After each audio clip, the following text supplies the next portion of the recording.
Welcome, Cal Poly students, to lecture number 1. I wish I could tell you exactly what the name of the course is, but that has not been worked out yet. I will be teaching this, and if I have my way, the working name right now is Advanced Seismic Analysis and Design.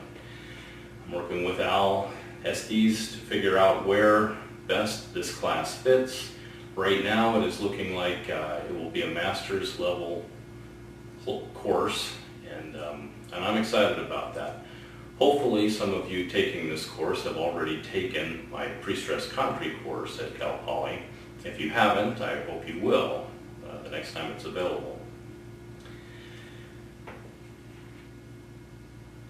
I was a Cal Poly graduate. I started at Cal Poly Archie Department, Architectural Engineering, in 1983, graduated in 1988.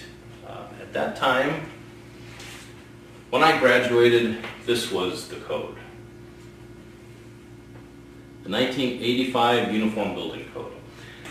This was everything. This had every material in it. It had seismic design in it. It had wind design in it. It was everything we needed. It almost could fit in your back pocket. The seismic design section was this, about 5 leaves. I've learned from watching Pawn Stars on the History Channel that a leaf is 2 pages. So we're talking about 10 pages. Entire section of seismic design that we used back then. In this code, base shear, this was the base shear equation. Looks totally different than anything you've seen, and I expect that you have had some seismic design. I expect that you had, I believe the class is Archie 483. So you've had that, you've been exposed to this. Never seen this before though, unless you're really old, and I don't think you're that old.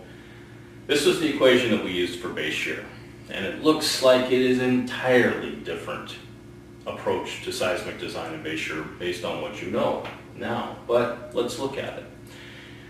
The Z factor was, we called the zone factor, and if you were in a high seismic zone, that factor was 1.0. We had an I in the equation. The I was the importance factor. It's still in the equation today. Depends on what kind of building you are and how critical that is. We had a K factor. The K factor was the ductility factor, and changed if this was a ductile moment frame building or a shear wall building or a brace frame building. You had a different K factor, but this was the ductility of the building. The C factor, while the K factor was the general seismic system you were using, the C factor was more specific in its response, the building's response, the specific building's response. So this was a function of the period of the building, not entirely at all unlikely what we do today. The S factor was the site factor, so something about the soil of the site. Stiff soil got 1 factor,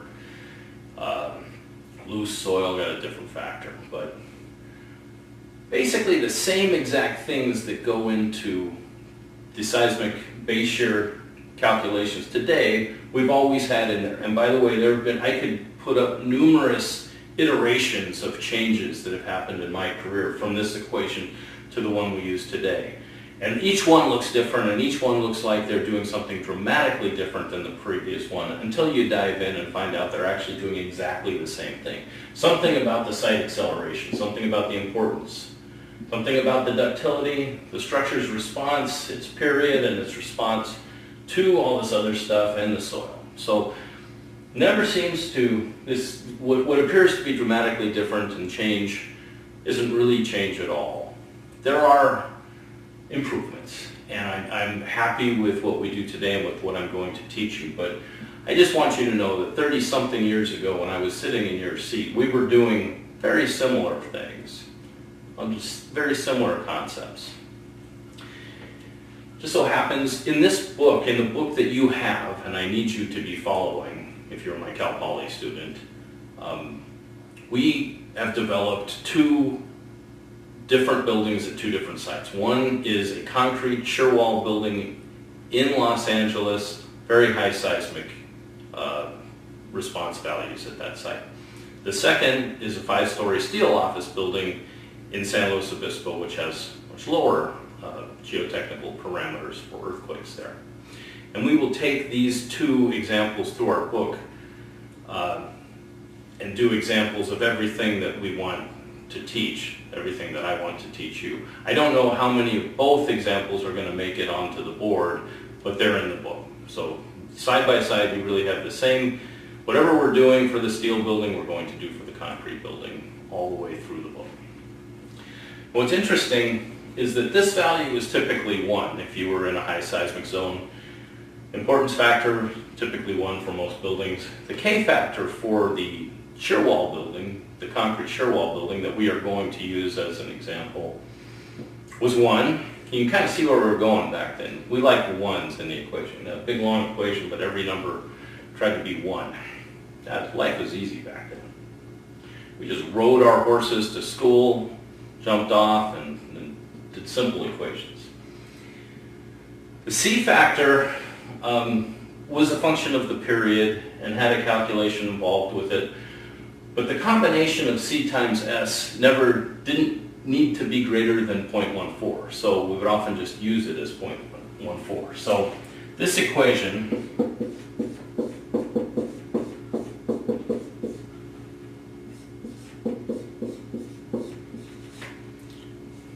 meant that for this building, the same building that we are going to use as an example today in our book using today's code would have been 0.14 times the weight. Now this was what's called a service level earthquake. This was back in, when I was learning and sitting in your seat, every material except concrete and every load was calculated based upon service levels. That meant it was the everyday level. It was not a strength level. It wasn't a failure, nominal strength level force. Only concrete did that. Only concrete back in the 1980s had load factors and fee factors. They have always, in my opinion, led the world. Now, steel design has load resistant factor design. Wood has it. The building code develops the seismic force based on a strength level earthquake. But we didn't do that back then. Concrete was the only one doing this very strange strength analysis method, and pre-stressed concrete, for those of you who took my pre-stressed concrete class. Okay, so to make this a strength level, when we had to go to design the shear walls, we would multiply this by 1.4.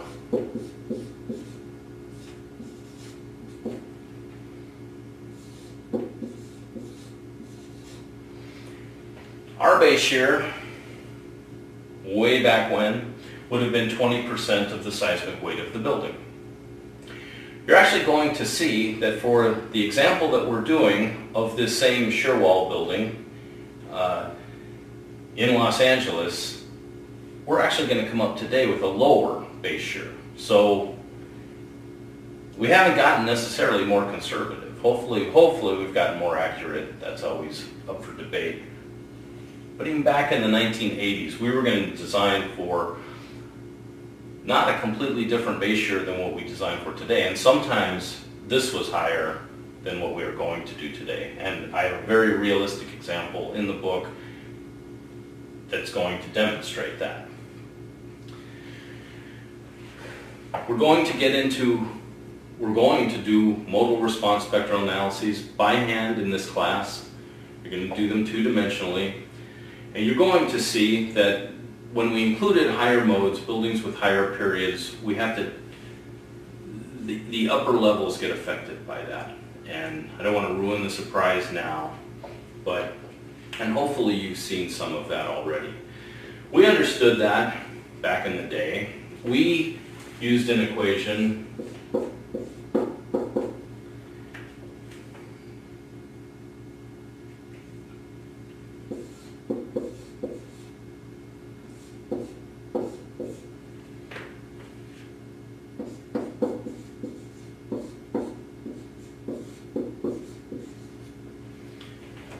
when the building had a period greater than 0.7 seconds, we calculated a force, a part of this base shear was the F sub t force, 0.07 times the period times the base shear.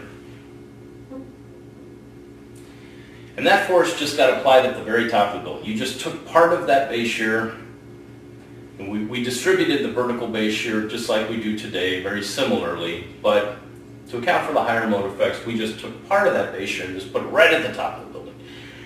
We're actually going to see when we go through all of the rigor of a modal response spectral analysis that this was actually a very rational thing to do. This made a lot of sense. And we do something, the equivalent lateral force procedure does something like this today. If you go through the iterations of the code, you'll see that there's always been some method of doing this same thing. This was very simple. Just take part of your base shear and put it at the top of the building. It's actually a remarkably efficient thing to do, but we don't do that anymore, and that's okay. Always in the name of accuracy or improvement, we're always making improvements.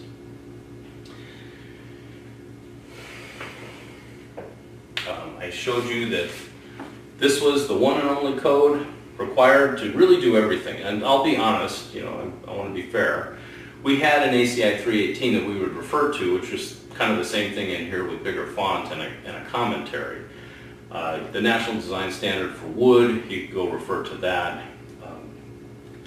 There was a blue book that kind of explained seismic design that the structural engineers of California who wrote the UBC put out. So there were some reference materials, but all the actual code, of course the steel manual was very valuable, all the tables. So we used that, but we didn't have to use that for specific code specifications. All of that just existed here. Now, if I wanted to design a concrete building today or a steel building, I need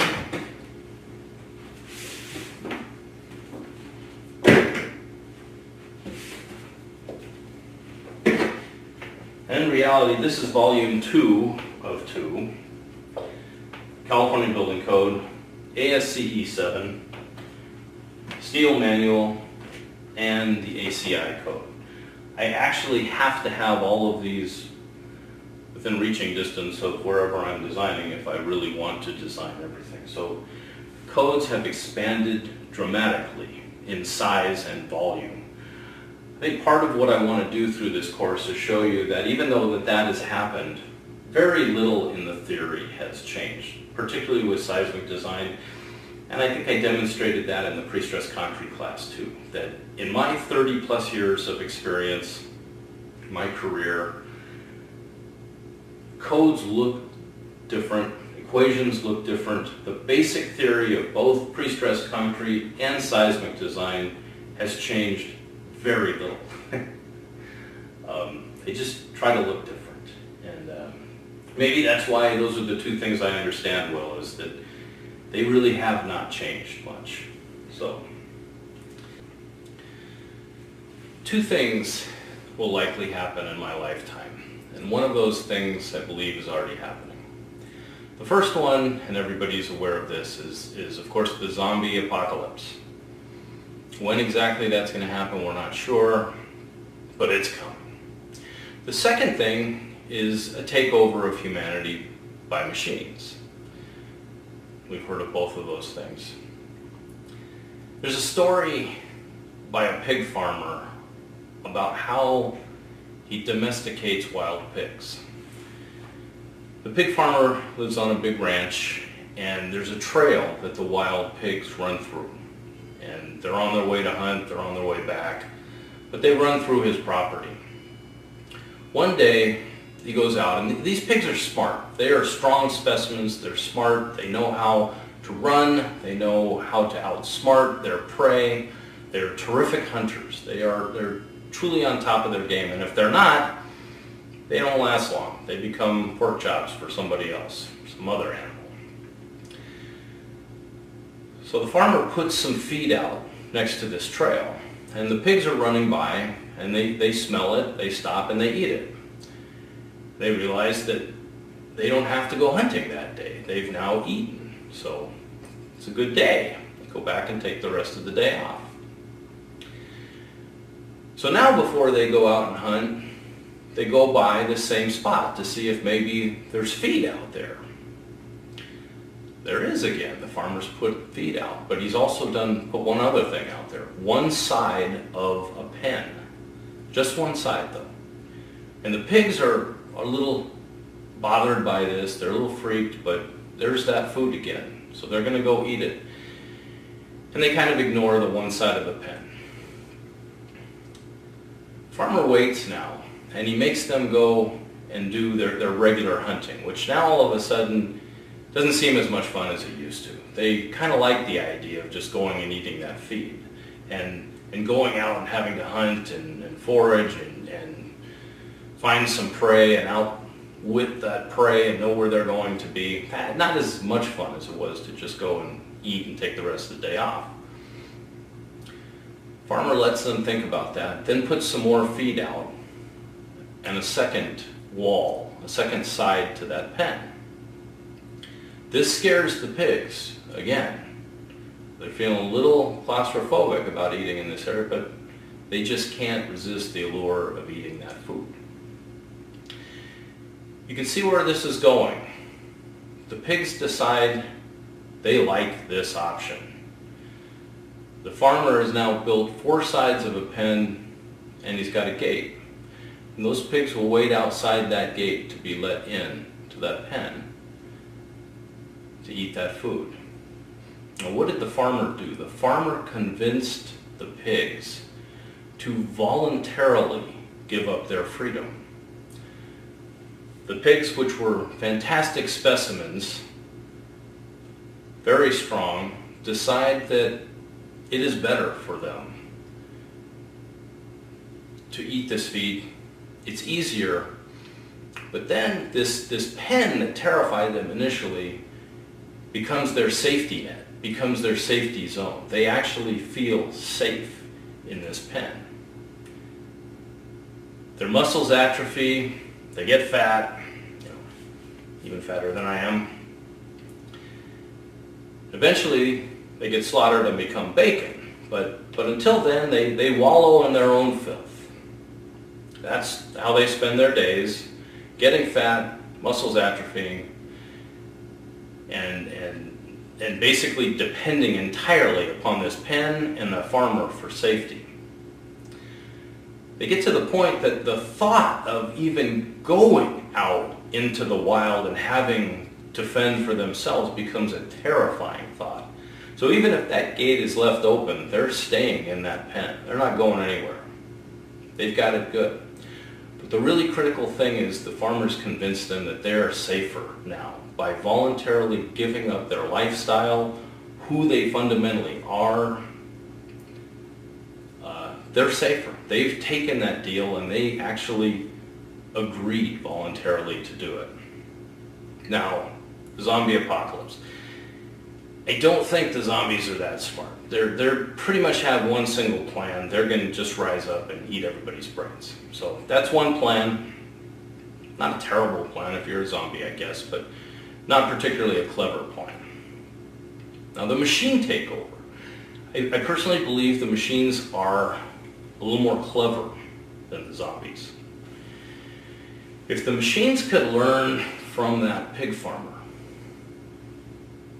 and they could convince people to voluntarily give up their freedom, their identities, what they went through a university system and learned how to do with their own hand, their own pencil, their own calculator, relinquish their responsibilities to the machines. And here's the kicker.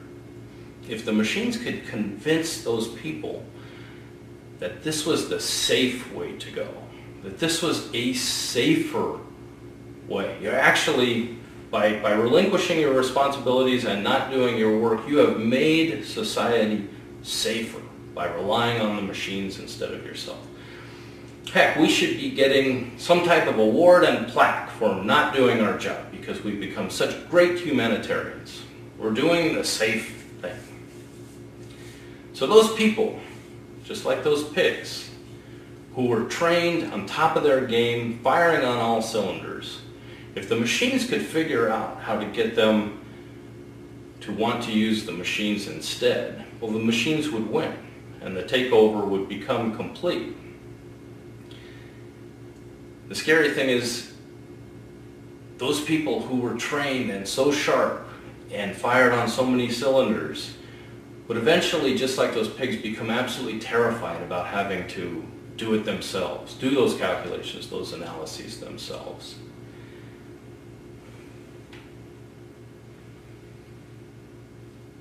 The machines would win. Luckily, this is just sci-fi. This is a B movie, zombies, machine takeovers, engineers foregoing their training and relinquishing their responsibilities to a machine. These things could never happen. So that's good news. I just thought I would tell that story in the off chance that any of this crazy stuff could happen. I myself refuse to wallow in my own filth, except on Saturdays. You know, if it's college football season, I'll wallow for a little while until my wife tells me I can't wallow in my own filth anymore. I need to go take a shower. Because she set up some social function that she swears she told me about, and I know she didn't, because I would have figured out how to get out of it. Brian Allred, the co-author to the book, my partner in crime in these books that we're writing, he loves to banter back and forth with practicing engineers. He likes to go give seminars to the practicing engineer level engineer person. I myself prefer the young mind, the university level mind, mainly because I have come to enjoy the absolute sheer terror of standing in front of really, really sharp people who are really tuned up with their brains. They will not let me get away with anything, saying anything foolish, anything statically incorrect, anything that doesn't make sense. I've stood in front of 58 students for 2 hours twice a week at UCLA and had to be on top of my own game. That's terrifying, but it also is invigorating for me. If I can do that, then the machines have not won, at least with me.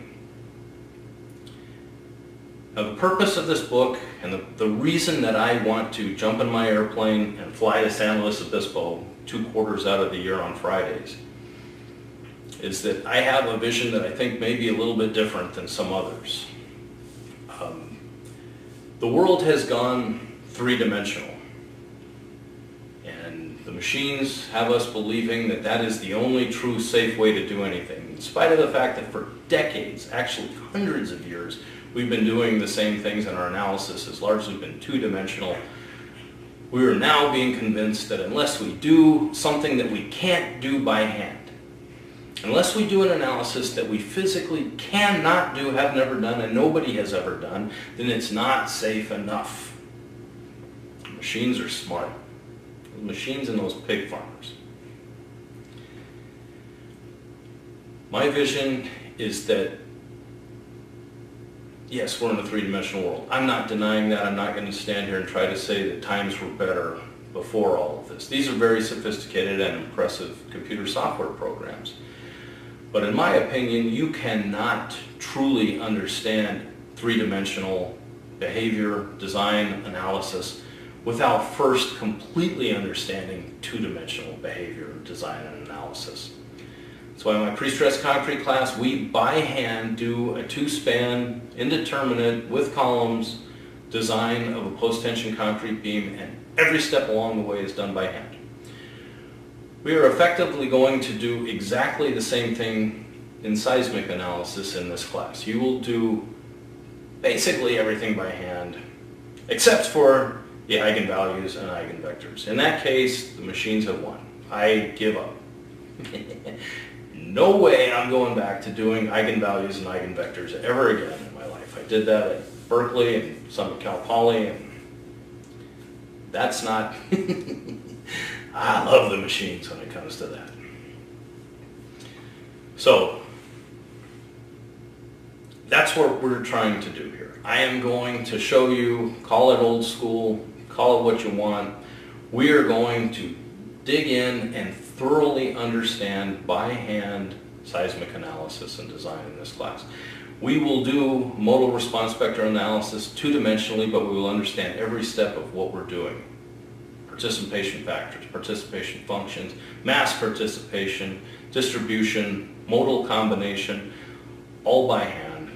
Then after that, we will make it three-dimensional. We will apply those loads on a three-dimensional building using rigid diaphragm analysis and distribute those loads. So we will be doing a three-dimensional analysis, but we're going to do a lot of it in two dimensions, which is absolutely just fine.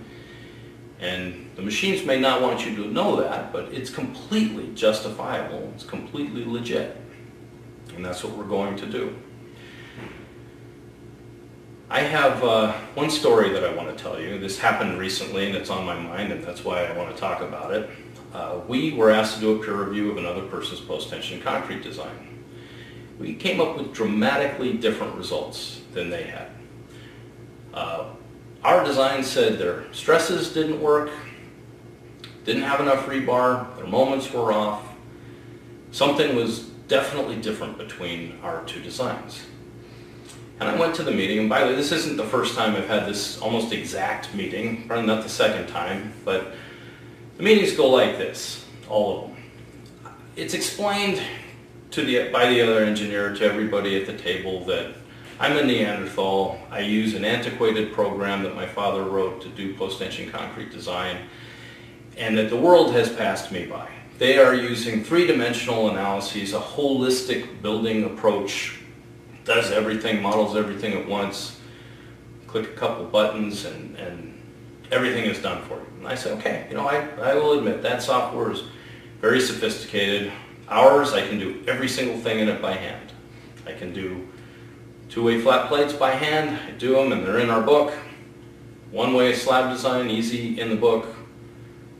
Indeterminate beam design by hand, also in the book.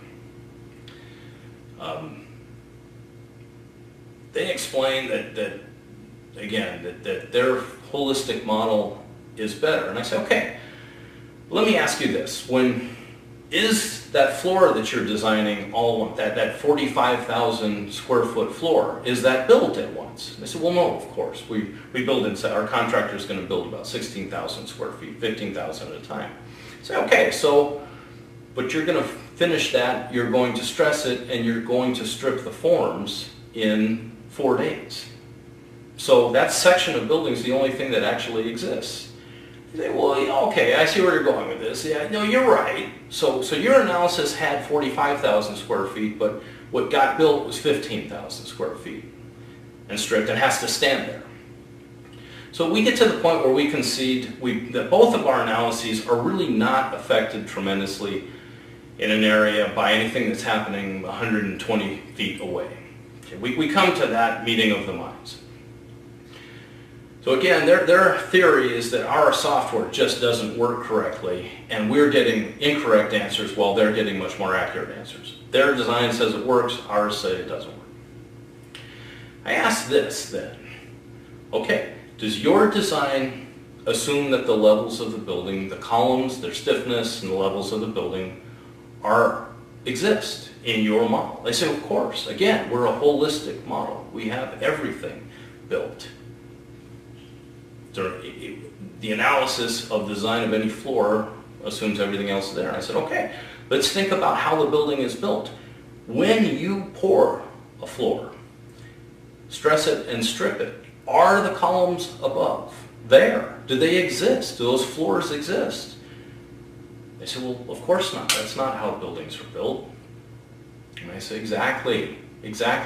So your dead load stresses, your pre-stressing load stresses, your dead load moments, and the big zinger that they don't usually follow is that your secondary moments are all calculated based upon a building above and all the stiffness above being there when it's not there.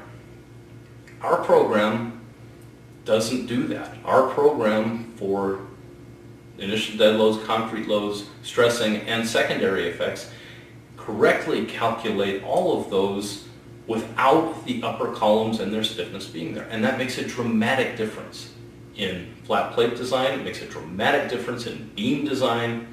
It makes no difference in one-way slab design. And as that reality sets in for them, their face kind of goes white. Like I said, I've had multiple meetings that start off with me being a knuckle-dragging, antiquated program-using guy, and after it's explained that my program much more closely models the actual way a building is built, they get much more quiet. And at that point, I offer to be the one who writes the meeting minutes and distributes those to everybody involved in the project, stating that your stresses are wrong, dead load moments are wrong, pre-stressing stresses are wrong, all your secondary moments are wrong, and yet you claim to have the more sophisticated software. Gets quiet at that point. So my point in telling you that story is that I know that the three-dimensional effects don't dramatically differ from the two-dimensional effects. In fact, if they reran their software with no columns above, no building above, we'd get very close to the same answers. We absolutely should. There's not that big of a difference and a jump in looking at part of a building and analyzing a much larger part of that building, section of that building. But the reason that I can get to that is that I really understand the two-dimensional part. And in my opinion, the engineers sitting across the table never really did understand it two-dimensionally, but they claim to be experts three-dimensionally, and I just don't think that can happen.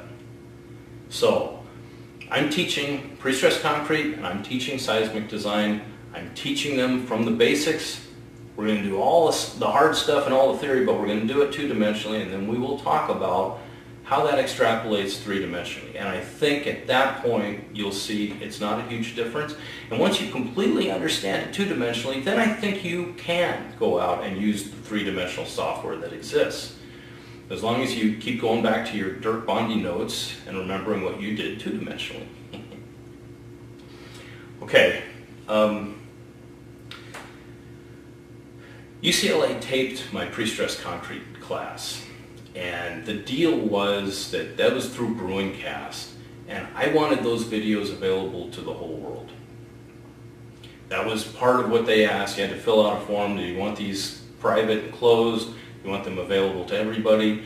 If you allow them to be available to everybody, how long? I put the longest period that they would allow. I don't remember what that is, but whatever the biggest box to check was.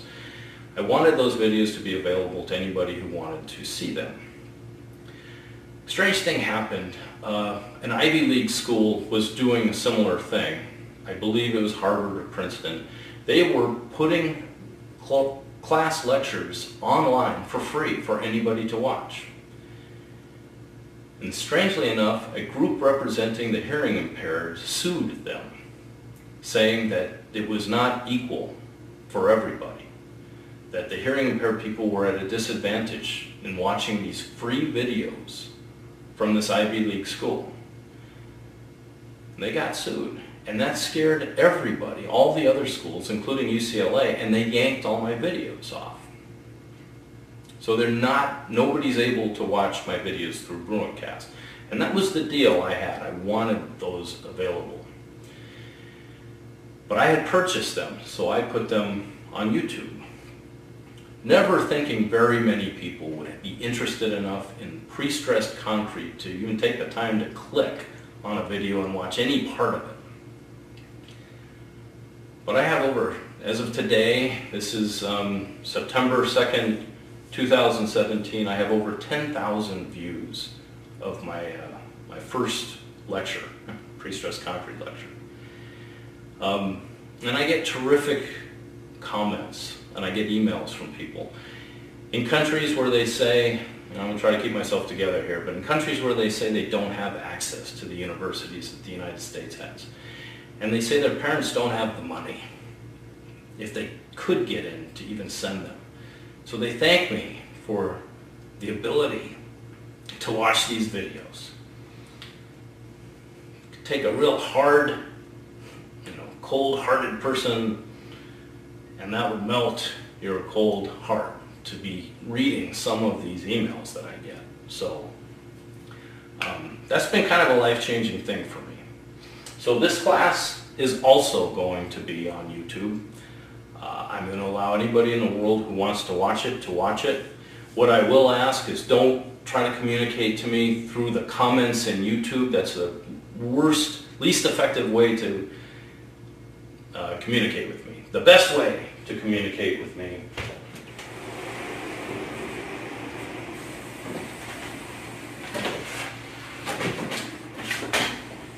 is by sending me an email directly, dirk@senecastructural.com. I will do everything I can for anybody who wants to learn from me, to answer your questions, and to help you. Okay, that's it for lecture number 1. I will see you at lecture number 2.